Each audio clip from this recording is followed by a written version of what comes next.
At ang pinakamapanganib nito, hindi ang pagtatalo, kundi ang katahimikan. Kapag ang babae ay nasasaktan pero hindi nagsasalita, nadidismaya pero hindi nagbabahagi, unti-unting lumalaki ang distansya.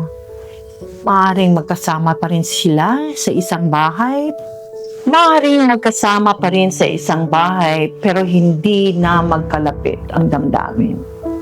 Kaya ang pinaka-practical na payo ko sa mga lalaki, maging sensitibo at may malasakit.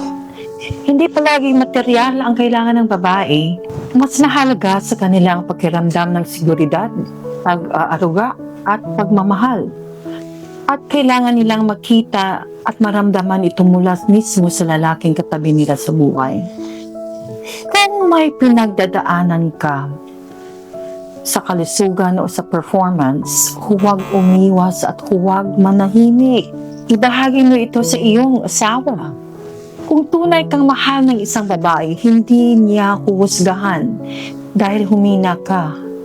Ang mas ikakatakot niya ay may tinatago ka sa kanya. Ang pagiging malamig mo, ang pagtulak mo sa kanya palayo, ang isang babae ay handang samahan ng kanyang asawa sa hirap basta siya ay pinagkakatiwalaan at kinakausap. Hindi kailangan perpekto ang pagsasama. Kailangan lang ay ang totoo kayo sa isa't isa. Isa pang mahalagang bagay, panatilihin ang pagiging bago sa relasyon. Kahit gaano pa kayong katagal nagsama kung walang pagsisikap na buhayan ng emosyon, darating talaga ang pagkasawa. Ang pagiging bago ay hindi lang sa salita at kilos. Nanggagaling din ito sa kumpiyansa at sigla ng lalaki. Kapag ikaw ay malakas, may tiwala sa sarili at puno ng enerhiya, natural lang nagugustuhin mong maging malapit, maging aktibo, komunikta sa iyong asawa.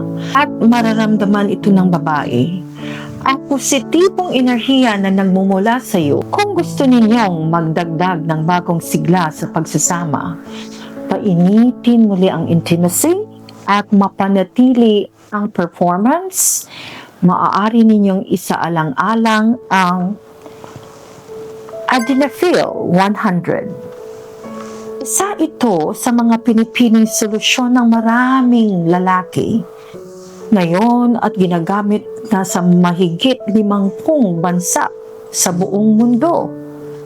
Itinuturing ito ng marami bilang isang secret weapon para maging mas malakas, mas matagal, mas masarap ang pagsasama ninyong dalawa.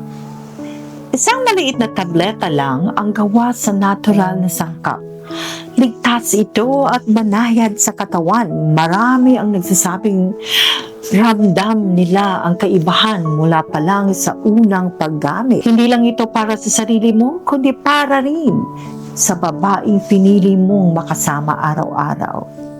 Dahil sa totoo lang, hindi nalulungkot ang babae dahil mahina ang kanyang asawa. Nalulungkot siya kapag hindi na siya gustong lapitan, hindi na siya gustong konektahan, at hindi na siyang kinakausap mula sa puso. Kung may tanong ka, huwag mag-atubiling pindutin ang message button sa ibaba para sa libreng konsultasyon at simulang alagaan ang apoy ng inyong pagsasama. Mula ngayon,